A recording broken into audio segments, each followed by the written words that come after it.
வணக்கம். நான் உங்கள் உமா ஹைமவதி. வேள்பாரி பாகம் 1 குளப்பாடல் பகுதி 9. கபிலர் பரம்புக்குள் நுழையிறதுக்கு சில மாதங்களுக்கு முன்பு நடந்த நிகழ்வு இது.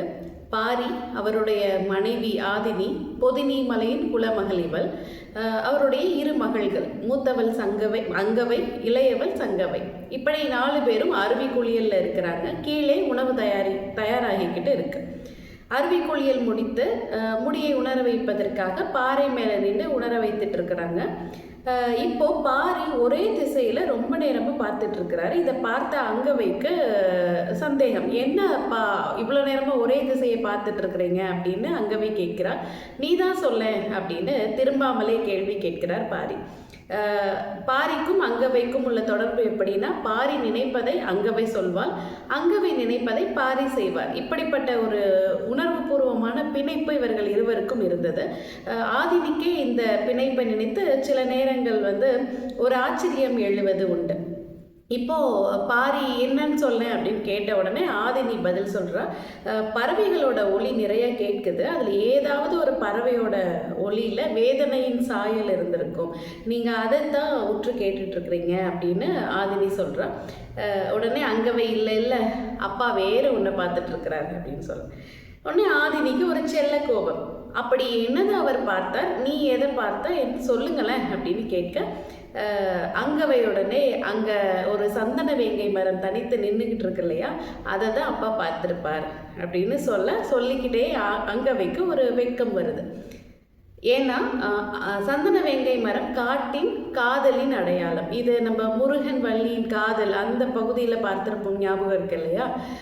ஆக இதை சொல்லும் போது அங்கவைக்கு ஒரு வெட்கம் வருது. பாரியம் ஆமாம் நான் அந்த மரத்தை தான் பார்த்துட்ருக்குறேன் அப்படின்னு சொல்கிறாரு. அப்படி அதை பார்த்துக்கிட்டே என்ன நினச்சிட்டு இருந்தீங்க அப்படின்னு ஆதினி கேட்குறா. இல்லை, நம்மளுடைய மகளையும் காதல் அழைத்து போகும், அதுக்கு முன்னாடி அவளுக்கு செய்ய வேண்டியதை நம்ம செஞ்சாகணும் அப்படின்றத தான் யோசிச்சுட்டு இருக்கிறேன் அப்படின்னு சொல்கிறாரு. என்ன செய்யலாம்னு யோசிக்கிறீங்க அப்படின்னு ஆதினி கேட்க, நிலப்பரப்பின் பெரும் புலவர்கள் 2 பேரை, பரணரும் கபிலரும், இவங்க 2 பேரில் யாராவது ஒருத்தர் பரம்பு மலைக்கு வந்தால் நல்லாயிருக்கும். வந்தாங்கன்னா அவங்க மூலமாக ஆதினியும் சரி, நம்ம மக்கள் சில பேரும் சரி எழுத்துக்கள் கற்றுப்பாங்க. இது என்னுடைய நீண்ட நாள் ஆசை அப்படின்னு பாரி சொல்கிறார். அங்கவை உடனே, இது எனக்கான உங்களுடைய ஆசை, ஆனால் உங்களுக்குன்னு தனிப்பட்ட ஒரு ஆசை இருக்குது, அது எனக்கு தெரியும் அப்படின்னு அங்கவை சொல்கிறார். என்ன ஆசைன்னு கேட்க, மதங்கர்கள் பரம்பு மலைக்கு அவர்களுடைய கூத்தை நிகழ்த்தணும் அப்படின்றது உங்களுடைய ஆசை அப்படின்னு சொல்கிறேன். இதை சொல்லும்போது சமையல் தயாராகிடுச்சு அப்படின்ற அறிவிப்பு வருது. சரி, நீங்கள் 2 பேரும் போய் முதல்ல சாப்பிடுங்க, நாங்கள் பின்னாடி வரோன்னு சொல்லி அங்கவையும் சங்கவையும் அனுப்பிச்சி வைக்கிறாங்க. அனுப்பிச்சி வச்சுட்டு ஆதினி பாரியை பார்க்கும்போது அவருடைய கண்கள் கலங்கி இருக்கு. ஏன், என்னாச்சு அப்படின்னு ஆதினி கேட்குற போது, மதங்கர்களுடைய நிலப்பரப்பை சோழன் கைப்பற்றிட்டான். இப்போது மதங்கர்களின் குழுவில் இருக்கிற ஆண்கள் சோழர்களுக்கு கடற்பணி செய்யும் அடிமைகளாகவும், மதங்கர்கள் குல பெண்கள் சோழ அரண்மனையில் வேலைக்காரர்களாகவும் இருக்கிறாங்க. இனிமேல் மதங்கர்களுடைய கூத்தை பார்க்கணும் அப்படின்றது இயலாத காரியம், என்னால் பார்க்க முடியாது அப்படின்னு வருத்தத்தோடு சொல்கிறான். ஆனால் ஆதினி சிறு வயதில் இருக்கிற போது மதங்கர்கள் கூட்டத்தில் அவங்க கூத்தை பார்த்த ஒரு அனுபவத்தை பாரியோட ஏற்கனவே பகிர்ந்துட்டு இருந்திருக்கிறா. அப்படி பார்க்குற போது பயந்து போய் தன்னுடைய தந்தையை கட்டி கொண்டதாகவும் சொல்லியிருக்கிறான். ஆனால் தன்னால் இனி அது முடியாதே அப்படின்ற வருத்தத்தில் இருக்கிறாரு. சில நாட்களுக்கு பிறகு, இது முடிந்து சில நாட்களுக்கு பிறகு மதங்கர்கள் கூட்டம் பரம்பு மலைக்குள்ளே வந்திருக்கு அப்படின்ற செய்தி பாரிக்கு கிடைக்குது. பாரிக்கு உடனே பெரிய மகிழ்ச்சி. யார் இந்த மதங்கர்கள்? மதங்கர்கள் வேட்டை பின்புலத்தை, வேட்டை சமூகத்தை சேர்ந்தவங்க, அனப்பாணர்கள். எப்படின்னா, தாங்கள் வேட்டையாடிய விலங்குகளின் நரம்புகளில் இருந்து யாழ் எடுத்து யாழுக்கு நரம்பு மீட்டுவார், அந்த மாதிரி பரம்பரையை சேர்ந்தவங்க. இவங்களுடைய கூத்து எப்படி ஆரம்பிக்கும் அப்படின்னா, யாழின் மெல்லிசையில் தொடங்கி பறையில் தொடர்ந்து தடாரி அப்படின்னு அழைக்கப்படுற ஒரு இசைக்கருவி, அதை மதங்கன் எடுத்து இசைத்து அவர் ஆடியதோட இந்த மதங்கர்களுடைய ஆட்டம் நிறைவடையும். இந்த மதங்கர்கள் கூட்டத்தின் தலைவனை மதங்கன் அப்படின்னும் தலைவிய மதங்கி அப்படின்னு சொல்வது வழக்கம். மதங்கர்கள் கூத்த காதால் கேட்கிறவர்களே பயப்படும் வண்ணம், நடுங்கும் வண்ணம் இருக்கும் அவங்களுடைய கூத்து. எப்படின்னா, ஒரு மத யானை, மதம் கொண்ட யானை நடந்து வரும்போது அந்த மண் துகள்களை எல்லாம் எடுத்து வீசிட்டு அதோடைய காலடி மண்ணில் படுற ஒவ்வொரு கணமும் எப்படி இருக்கும், அப்படி இருக்குமா இந்த மதங்கன் தடாரியை எடுத்துட்டு களத்தில் புகுகிற அந்த காட்சி.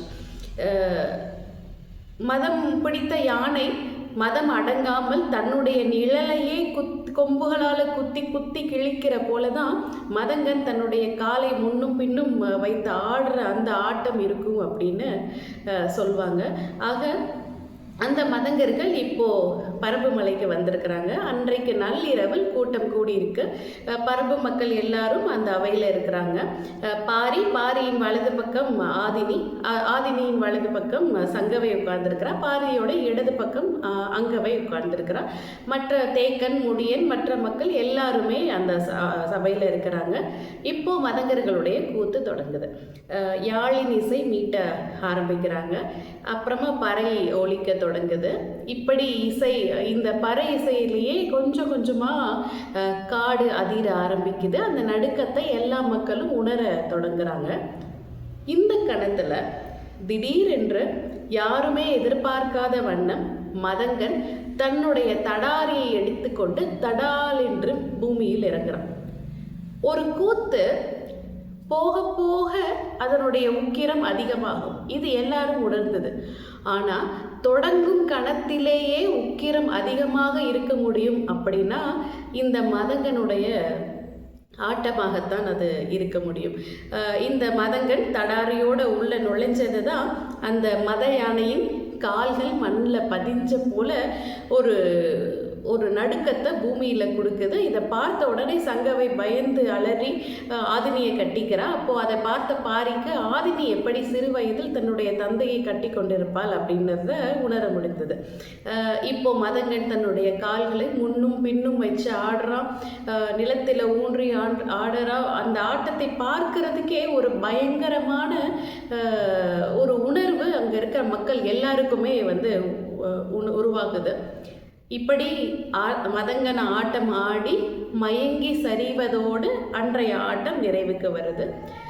சில நேரம் கழித்து ஆட்டம் முடிந்தவுடன் மக்கள் எல்லாம் கலைந்து போயிடுறாங்க. இப்போ மதங்கனை அருகில் அழைத்து பாரி அவனுடைய கையை தன்னுடைய கைக்குள் பொத்தி பிடித்தவாறு உங்களுக்கு என்ன வேணும் சொல்லுங்க அப்படின்னு கேட்குறார். மதங்கன் தயங்கி நிற்கிறார். இதை பார்த்த தேக்கன் இருந்துட்டு எதுவாக இருந்தாலும் பரவாயில்லை, தயங்காமல் கேளுங்க அப்படின்னு சொல்ல மதங்கன் எனக்கு கொல்லிக்காட்டு விதைகள் வேண்டும் அப்படின்னு கேட்குறார். இதை கேட்ட உடனே அங்கே இருந்த பாரி, தேக்கன், ஆதினி, இன்னும் சில வீரர்கள் எல்லாருக்குமே பயங்கரமான அதிர்ச்சி. ஏன்னா கொல்லிக்காட்டு விதைகள்னு ஒன்று இருக்கிறதேன்னு அந்த பரம்பு மக்களை தவிர வெளியில் உள்ளவர்களுக்கு தெரியாது. அப்படி இருக்க மதங்கனுக்கு எப்படி தெரிந்தது அப்படின்றது ஒன்று, இதை கேட்டுட்டாரே அப்படின்றது இன்னொன்று. இப்படிப்பட்ட அதிர்ச்சியில் இருக்கிற போது தேக்கன் தான் உடனே சொல்கிறார், இல்லை குலத்தின் ஆதி பொருட்கள் பரம்பு மலையை விட்டு வெளியே போகக்கூடாது அப்படின்றது குலநாகினியின் வாக்கு. அதனால அதை தர முடியாது, நீங்கள் வேறு ஏதாவது கேளுங்க அப்படின்னு சொல்கிறார். உடனே மதங்கன் குலநாகினியின் வாக்கு காப்பாற்றப்படட்டும், எனக்கு வேற எதுவும் வேண்டாம் அப்படின்னு எழுந்து போக தயாராகிறான். ஆனால் அவனோட கைகள் தான் பாரியோட கைகளுக்குள்ளே இருக்குல்ல. தடாரியை அடித்து அடித்து வடுவேறிய அந்த கைகளை வருடி கொடுத்தவாறு தலை நிமிர்த்தாமலே பாரி சொல்கிறான், எடுத்து வாருங்கள் அப்படின்னு. இதை கேட்டதும் இன்னும் அதிர்ச்சிக்கு உள்ளாகிறாங்க தேக்கனும் ஆதினியும். இதை கேட்ட உடனே வீரர்கள் அரண்மனையை நோக்கி விரைந்து போகிறாங்க. ஒரு பெரிய குவளை நிறைய கொல்லிக்காட்டு விதைகளை எடுத்துக்கொண்டு வந்து வைக்கிறாங்க. இந்த நிகழ்வு நடக்கிற போது மதங்கன் ஒரு 4 நாட்களுக்கு முன்னாடி நடந்த நிகழ்வை நினைத்து பார்க்குறாரு. மதங்கனும் அவருடைய கூட்டமும் பரம்பு மலைக்கு வரும்போது பரம்பின் வீரன் ஒருவன் அவங்கள வழிநடத்தி அழைச்சிட்டு வரான். இப்போ ஒரு பெண், அந்த கூட்டத்தில் இருந்த ஒரு பெண் மயங்கி விழுந்துடுறான். என்னன்னு காரணம் கேட்டும்போது 4 நாட்களுக்கும் மேலாக இவங்க இவங்க யாரும் சாப்பிடலை அப்படின்றது தெரிய வருது. ஆனால் இவங்களை ஊருக்கு அழைச்சிட்டு போகணும் அப்படின்னா இன்னும் அதிக தொலைவு இருக்குது. அதனால இப்போவே ஏதாவது சாப்பிட கொடுத்தாகணும் அப்படின்னு சொல்லி அந்த வீரன் பக்கத்தில் இருக்கிற ஒரு குளக்கரைக்கு அழைச்சிட்டு போகிறான்.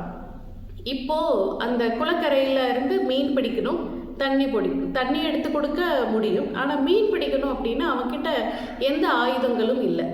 இதை பார்த்த அந்த மதங்கள் கூட்ட தலைவன் வந்துட்டு, எப்படி உங்ககிட்ட தான் எந்த ஆயுதமுமே இல்லையே, எப்படி மீன் பிடிப்ப அப்படின்னு கேட்க, நீங்கள் பார்க்க தானே போகிறீங்க அப்படின்னு சொல்லி தன்னுடைய இடுப்பில் இருந்து ஒரு நிறைய விதைகளை சொருகி வச்சிருக்கிறான். அதுலேருந்து ஒன்றே ஒரு விதை எடுத்து அதையும் பாதியாக உடைத்து மீதி பாதியை பத்திரப்படுத்திக்கிட்டு அந்த பாதியை நல்லா நொறுக்கி அந்த குளத்தில் தூவுறான். இதை பார்த்த உடனே அந்த மீன்கள், குளத்தில் இருக்கிற மீன்கள்லாம் வந்து வேகமாக அதை சாப்பிட்டுட்டு அந்த இடத்துலையே மயங்கி விழுது. அப்போது அந்த வீரன் சொல்கிறான், இதுக்கு பேர் கொல்லிக்காட்டு விதை, இதை சாப்பிட்டதும் மீன்கள் மயக்கம் அடைந்துடும் அப்படின்னு சொல்லிட்டு, நமக்கு தேவையான மீன்களை நாம் எடுத்துப்போம்னு சொல்லி தேவையானதை மட்டும் எடுத்துட்டு மீதியை தண்ணியிலே விட்டுட்டு கொஞ்ச நேரம் இதை பத்திரமா பார்த்துக்கோங்க, பறவைகள் எதுவும் கொத்திட்டு போயிடாம, அதுக்கப்புறம் அதுவே மயக்கம் தெளிஞ்சு தானாக தண்ணிக்குள்ளே போயிடும், அதுவரை பார்த்துக்கோங்கன்னு சொல்லிட்டு அந்த மீன்களை சமைத்து கொடுக்க ஆரம்பிக்கிறான். இப்படி இந்த நிகழ்வை யோசிச்சு பார்க்குறார். ஆக மதங்கன் கொல்லிக்காட்டு விதையை கேட்டது தன் கூட்டத்தினுடைய பசியை போக்குவதற்காக. ஆனால் இந்த காரணம் எதுவுமே தெரியாமலே பாரி அதை எடுத்துட்டு வர சொல்லி கட்டளை இட்டுட்டான். இப்போ அந்த குவளை மதங்கனுக்கு முன்னாடி இருக்கு, எவ்வளவு வேண்டுமோ எடுத்துக்கோங்க அப்படின்னு சொல்லி பாரி சொல்ல ஒரு கை நிறைய கொல்லிக்காட்டு விதைகளை மதங்கன் அள்ளிக்கிறான். இதை பார்த்த தேக்கனுக்கும் ஆதினிக்கும் பயங்கரமான நடுக்கம். ஏன்னா குலத்தின் வாக்கு மீறப்படுகிற நேரம், அதற்கு சாட்சியாக நிற்பவர்களுக்கு வருகிற நடுக்கம் அவங்க 2 பேருக்கும் உருவானது. இதோட பகுதி 9 முடியுது. இப்போது பகுதி 8 முடிவில் குடநாட்டு அமைச்சன் கோளூர் சாத்தன் பாரியை பார்க்க வந்ததோட அந்த பகுதி நிறைவடைந்தது. அந்த நிகழ்வுக்கும் இந்த கொல்லிக்காட்டு விதைகளுக்கும் ஏதேனும் சம்பந்தம் இருக்கா? அடுத்து வரும் பகுதிகளில் பார்க்கலாம். நன்றி.